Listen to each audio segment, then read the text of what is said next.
안녕하십니까. 책인사자입니다. 여러분, 이 영상을 찍는 날은 12월 20일입니다. 지금 자정이 30분 지난 시간이니까 오늘 주일이네요. 토요일 또 열심히 제가 북스터디를 진행하고 원래 지금 또 일을 해야 되는데 이런저런 생각이 많은 밤이어서 영상을 찍습니다. 음, 여러분이 원하시는 목소리가 무엇일까요? 또 하나님께서 저에게 분부하신 목소리가 무엇일까요? 제가 3, 4개월 정도 그런 생각을 많이 해오고 있는 하루하루입니다. 제 영상을 이제 업로드 되는 것만 보시는 분들은 잘 모르실 텐데, 8월에 이제 2차 대유행이라고 하겠습니다. 2차 대유행 때 제가 8월 둘째 주 이후인가요? 사자그라운드 모든 그 뭐랄까 강연 프로그램이라고 할까요? 이거를 온라인으로 돌렸어요. 그래서 저 나름대로는 일주일 동안 뭐 2시간 넘는 강연을 2번, 3번 이거를 5개월 동안 했었습니다. 그 영상이 지금 수십 개예요, 수십 개. 근데 뭐랄까 그거를 오픈할 수가 없잖아요. 왜냐면 그거를 이제 유료로 결제하신 분들에게만 보여드리고 우리가 이 스터디를 같이 하는 거니까. 그래서 지금 영상을 책임사자가 왜 영상이 안 올라오지라고 생각하는 분들도 많은 것 같습니다. 많은 것 같고. 제가 고민하는 거는 이제 예수님을 전하기 위해 제가 이제 지금은 비공개로 돌렸습니다. 근데 제가 나는 지저스이스트입니다 라는 영상에서 어떤 표현을 했냐면 저의 인생 목적은 예수님을 최대한 많이 전하다 죽는 겁니다 라는 표현을 했거든요. 그런 비슷한 뉘앙스였습니다. 그러니까 유튜브를 선택한 거는 대중이 지금 제가 이제 미디어 그 컨텐츠를 공부를 하지 않습니까? 미디어 시장을 공부하고 플랫폼을 공부하고 아, 이제 영상의 시대가 한 5년 정도는 이제 영상의 시대구나. 이렇게 판단을 하고 네이버에서 수년 동안 글만 써오다가 영상으로 넘어온 거죠. 그러다가 아, 크리스천, 내가 책 읽는 사자라 내가 크리스천이란 걸 표명하고 본격적으로 그냥 내가 책 읽는 사자로서 예수를 전해야겠다. 이 생각을 했던 거예요. 그래서 예수님의 복음에 대한 그동안 제가 청년 때 힘들었던 그리고 고민했던 이런 내용들을 영상으로 찍었었고 그 과정에서 기독교인이라면 반드시 문제의식을 느낀다고 생각하는 여러 현실 정치적인 이슈가 있었습니다. 그래서 특정 목사님께 영상 편지 형식으로 썼던 영상이 있었고 그 영상이 이제 많은 분들이 보시면서 이제 제가 뭐랄까 소위 말해서 열심히 나라를 위해 애쓰시는 기독교인 분들을 알게 된 계기도 됐고 나름대로 제가 열심히 해오려고 했던 과정을 이렇게 돌아보면 진짜 예수님 사랑하는 마음이 이제 나라를 사랑하는 마음으로 전이가 된 거죠. 그리고 점점 제가 공부를 하면 할수록 아 이거 내가 생각했던 것보다 너무 심각했던 거구나.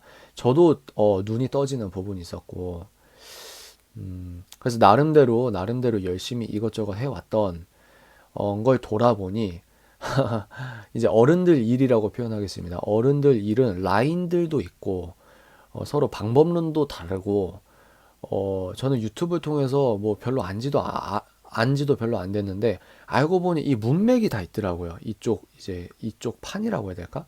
문맥이 다 있어요, 문맥이. 전 그것도 모르고 열심히 해야겠다. 마음이 이제 동해서 움직였던 부분이었던 것 같습니다. 그러다가 이제 코로나를 접하게 됐죠, 여러분. 코로나를 접하게 됐고 코로나에서 갈리잖아요. 지금도 갈리지 않습니까? 음, 근데 제가 속상했던 건 뭐냐면, 뭐, 저를 향한 비방이나 뭐, 이런 거 무서웠으면은, 이런 거, 생각 안 했으면은, 이런 영상을 활동 안 했겠죠. 그죠? 뭐하러 피곤하게 삽니까? 자진해서. 근데 제가 정말 속상했던 건 뭐냐면, 아, 내가 말하는 것들의 저의가 잘 전달이 되지 않는 건가? 라는 본질적인 좀, 뭐랄까, 음, 좀 생각도 있었고, 또 나는 나의 마음의 동기를 하나님께서 아시죠. 근데 상대나 아니면 많은 분들이 이거를 자기가 갖고 있는 정치관에 의거해서 모든 걸 정무적으로 해석하더라고요. 저는 근데 이게 비제도권 사람이고 예술가라고 이렇게 주창하는 사람 입장에서 이것처럼 견디기 힘든 뭐라고 해야 되지? 그게 없었습니다. 그러니까 속으로 그러는 거죠. 저 사람이 나에 대해 뭘 안다고 저렇게 정무적으로 해석을 할까? 이런 거 있잖아요. 근데 어느 순간 이게 남을 판단하면은 내가 그 판단을 받는다는 이 복음의 진리가 얼마나 정말 신실하시냐면 걸으면서 딱 생각이 드는 거예요. 아, 나도 특정인에 대해서 판단을 하는데 판단 자체가 나쁜 건 아니에요. 우리 인간은 누구나 판단을 하니까. 나도 이렇게 판단을 하는데 내가 안다고 주장할 수 있는 바가 뭐가 있을까라는 생각을 당도한 겁니다. 내가 과연, 그러니까 나에 대해서 영상 몇 개 보고 다 보지도 않은 것 같고, 이런 사람들도 내 어떤 본의를 이렇게 저희라고 할까요? 저희를 이렇게 호도하거나 왜곡하거나 이런 사람들의 판이 여긴데, 근데 나도 그런다는 거예요. 나도. 내가 내 이 문제의식을 통해서 나를 내가 지켜보니까 나도 저 사람을 모르는데 내가 이렇게 판단하는 거 아닐까? 이러면서 함부로 어떤 말을 할 수가 없더라고요. 개인적으로는. 그리고 제가 생각하는 건 제 입장에선 내가 옳다고 생각하니까 얘기를 하는 거죠. 근데 뭐라고 할까? 무지의 지라고 할까요? 무지의 지. 내가 모르고 있다는 걸 알게 되면서 오는 많은 생각을 했던 그런 수개월이었던 것 같습니다. 그러니까 하나님께서 이렇게 인도하시는 것들을 제가 곰곰이 생각을 많이 하고 있습니다. 그리고 이제 제목에서 제가 그렇게 말씀을 드렸듯이 여러분께서 나에게 원하는 목소리가 뭐냐, 무엇인가, 하나님께서 내게 분부하시는 목소리와 위치가 역할이 무엇인가 이런 것들을 끊임없이 제가 치열하게 고민을 하는 와중입니다. 많은 생각을 하고 있습니다. 많은 생각을 하고. 제가 오늘 그런 얘기를 했어요. 사도 바울이 복음을 전할 때, 유대인과 이방인에게 복음을 전할 때, 유대인이 원하는 건 기적, 어떤 능력, 그리고 이방인, 그리스인, 특히 그리스인이 원하는 건 지식, 지혜, 이런 거였어요. 이런 거였지 않았습니까? 그래서 사도 바울이 두 집단에게 복음을 전할 때 자기가 갖고 가는 논증 방식이 다릅니다. 유대인들에게 복음을 전할 때 복음은 움직이지 않죠. 복음은 바뀌지 않는데 이 복음을 전할 때 상대가 어떤 청자이느냐에 따라서 이 복음을 감싸는 보자기를 바꿔요. 논증 방식을 달리합니다. 왜? 유대인들은 기적을 원하고 메시아를 기다리고. 그러니까 바울은 유대인에게 복음을 전할 때는 구약에 대한 사건들을 쭉 나열하죠. 스데반 집사님도 마찬가지입니다. 근데 이방인들은 이 구약에 대한 사전 지식이나 문화 자체가 없기 때문에 지혜를 사랑하기 때문에 아덴에서 복음을 전할 때는 너희들이 만든 이 알 수 없는 신의 제단, 이 신을 내가 알려주겠다. 이런 논법으로 가고, 그리고 이제 바울을 이제 공부한 이제 서적들을 보면은 바울이 아덴에서 이렇게 논증하는 그 복음의 변증 방식에 그리스 아테네 문화에서 아주 유명한 시 문구인가요? 그것을 인용해서 우리로 말하면 뭐라고 할까요? 아주 재치 있게 내가 너희들 문화를 모르지 않아라는 식으로 논증을 한다는 거예요. 듣는 청자 입장에 따라서 논증 방식을 조금씩 바꿉니다. 복음을 타협해서 복음 내용을 바꾸는 게 아니라 이 복음을 전하기 위해 변증 내용을 바꾼다는 거예요. 논증 방식을 바꾼다는 거죠. 그것처럼 제가 영상을 찍을 때도 저는 그래요. 예전부터 그랬고 지금도 그랬고 제가 정치적 입장이 대중적인 어떤 선동에 당했던 피해자였기 때문에 제가 그렇게 사는 분들의 세계관을 잘 알거든요. 느낌을 잘 알아요. 근데 이미 하나님의 은혜로 나라를 사랑하는 마음으로 눈을 뜨신 분들은 자기도 예전에 그랬다는 걸 간과하실 때가 많아요. 또 이제 억울한 일도 많이 겪으실 수 있고 답답한 마음이 겪으실 수 있고, 근데 제가 가만 보면은 분노가 그 영혼을 삼키더라고요. 저도 그럴 때가 있었다고 봅니다. 이 지나오면은 그러니까 말이 점점 험해지거나 왜 내가 이 사실을 보여줬는데 너 왜 이 사실을 보고도 안 바뀌어 이러면서 답답해하면서 상대를 미워하게 되더라고요. 저도 그랬어요. 정말 말이 안 통하고. 근데 이제 정치적으로 의견이 다른 분들이 미워지는 게 아니고 교회에서 보면, 기도원에서 보면 그냥 권사님, 집사님, 안수 집사님 뭐 이렇게 인사할 수 있는 관계, 기독교인이잖아요. 기독교인. 예수 그리스도를 믿는 사람들이잖아요. 근데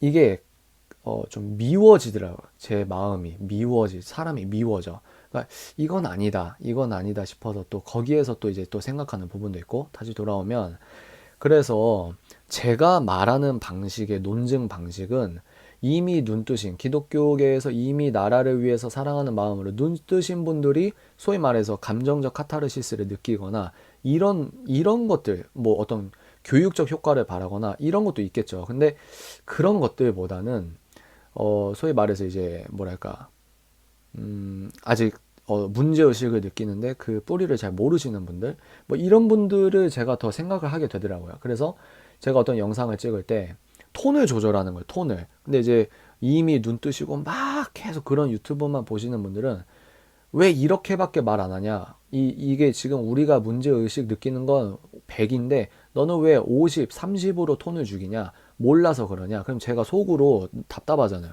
누가 모릅니까? 누가 몰라요, 그걸? 이렇게. 근데 지금 이분들 설득하기 위해 톤 조절하는데 자기 부인이 있잖아요. 근데 이분들이 이제 답답한 마음에 댓글을 쓰면 이분들은 이 댓글이 이분들 지금 현재 상태에서는 이 댓글이나 이 반응이 굉장히 공격적으로 보이면서 마음을 닫아버린다는 말입니다. 그러니까 역설적으로 제가 나라 사랑하는 마음으로 설득을 하려고 하시는 분들이 제 영상에 달리는 그 리액션들 때문에 마음을 닫아버리는 것도 많이 봤어요. 제가 청년들이랑 스터디 그룹을 할 때나 이렇게 피드백을 이렇게 들어보면 그런 댓글이 너무 갖고 있는 공격성 때문에 좀 아니지 않나 이 나라를 지킨다는 기독교인의 마음 자체가 호도될 수 있는 것들을 보면서 이게 뭔가 그래서 얘기가 또 길어지는데 그렇습니다. 그래서 이런 고민을 갖고 있다 그거예요. 한마디로 나라를 사랑하는 마음이 있는데 나라를 사랑하는 마음을 거시적으로 표현하면 우리 모두 마음이 뜨거워지는데 이제 방법론적으로 그러면 어떻게 해야 되느냐? 대중 계몽이냐? 아니면 소수 사람들이지만 나와 뜻이 맞는 사람들을 책을 통해서 단단하게 우리가 정말 내적인 단단함이 이렇게 쌓여가는 그런 교육을 하느냐? 이런 부분 아니겠습니까? 아니면 뭐 직접적 투쟁을 해야 되느냐? 직접적 투쟁만 진짜 옳은 뜨거운 애국심이다. 이건 전 아니라고 봐요.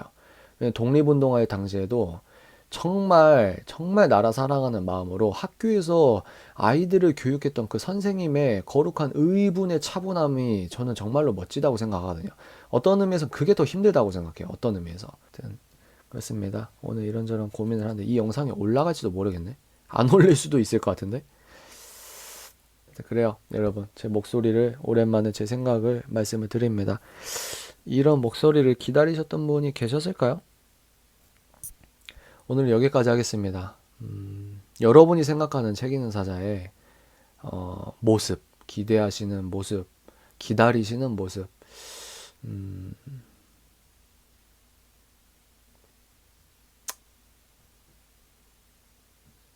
음, 제가 말씀 보고 제가 무릎 꿇고 기도해야죠. 자, 여기까지 하겠습니다. 정보다움 통찰 인사이트 텔러 책 읽는 사자였습니다.